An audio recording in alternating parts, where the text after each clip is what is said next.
नमस्कार, आदाब, जय हिंद। मैं इकबाल भारती। आज मैं 3 अलग-अलग विषय पे आपसे बात करूँगा। सबसे पहले तो छिंदवाड़ा से जुड़ा, बच्चों से जुड़ा बहुत ही संवेदनशील मामला है कि वहाँ आज 4 अक्टूबर तक 10 मासूम बच्चे कफ सिरप से मर गए और 4 राजस्थान में मर गए। और सबसे विचित्र बात और हास्यास्पद बात यह है कि जहाँ मध्य प्रदेश सरकार ने ये माना जांच रिपोर्ट के बाद कि मासूम बच्चों की जान उस सिरप पीने से हुई, वहीं पे राजस्थान के हेल्थ मिनिस्टर उसको डिनाई कर रहे हैं। और इससे बड़ा गंभीर मजाक कोई नहीं हो सकता।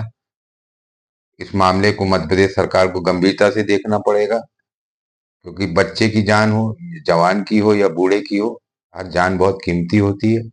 वो संवेदनशील सरकार को इस मामले में इनिशिएटिव लेना चाहिए और उसमें जो दोषी लोग हैं उस पर तत्काल कार्रवाई करके उनको सजा देना चाहिए।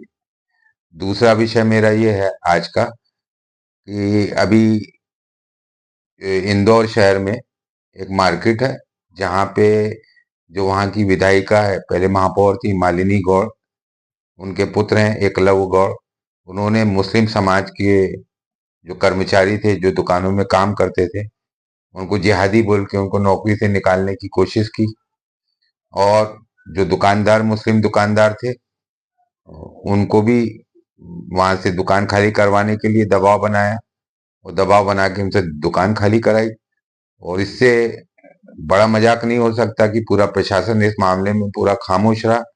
इवन इंदौर में हाईकोर्ट की बेंच है, उसको भी उस मामले में संज्ञान लेना था। और जो प्रशासनिक अधिकारी है उसको संज्ञान लेना चाहिए, क्योंकि देश में अगर ये सारी चीजें होगी तो ये अच्छा नहीं है। देश गलत दिशा में जा रहा है। देश गलत दिशा में नहीं जा रहा, देश के जो कुछ लोग जो न्यूसेंस कर रहे हैं, जो धार्मिक आधार पे कर रहे हो, जातीय आधार पे कर रहे हैं, ये देश के लिए अच्छा नहीं है।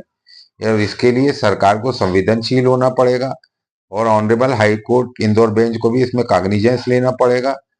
हालांकि इस मामले में मध्य प्रदेश के पूर्व मुख्यमंत्री दिग्विजय सिंह ने इनिशिएटिव लिया, वहां गए थे, उन्होंने पुलिस के उच्च अधिकारियों से बात की, लेकिन आज तक तो मेरे जानकारी में नहीं है कि कोई मामला कायम हुआ है। तो इस मामले को बहुत गंभीरता से देखने की जरूरत है, क्योंकि अगर अच्छा, इसके पहले ऐसा नहीं है कि इंदौर में हुआ, इसके पहले उत्तराखंड में हुआ, इसके पहले हिमाचल में हुआ। तो इस तरीके से अगर ये धार्मिक आधार पे लोगों के साथ भेदभाव किया जाएगा या जाति आधार पे किया जाएगा, तो ये बात अच्छी नहीं है। ये किसी भी समाज और देश के लिए अच्छी नहीं है और इसको इग्नोर नहीं किया जा सकता और इग्नोर नहीं किया जाना चाहिए।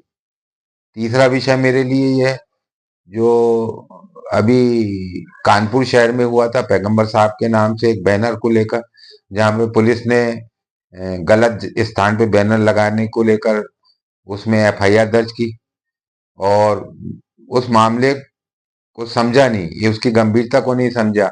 उसका फायदा उठाया जो मुसलमानों के नाम पे राजनीति कर रहे हैं, जो राजनीति की दुकानदारी चला रहे हैं, उन्होंने उस मामले को बड़ा इशू बना दिया।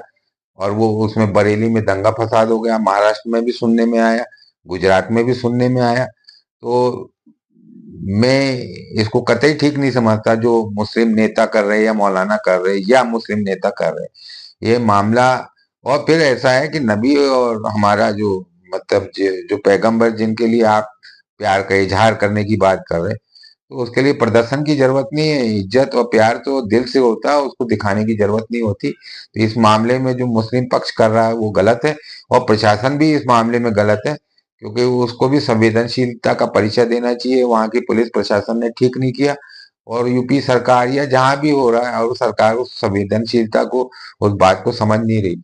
और सबसे बड़ी बात है, इससे हमारी इंटरनेशनल इमेज खराब हो रही। तो मेरा ये कहना है कि ये सारी चीजें देश को देश के लिए ठीक नहीं है, देश की सेहत के लिए ठीक नहीं।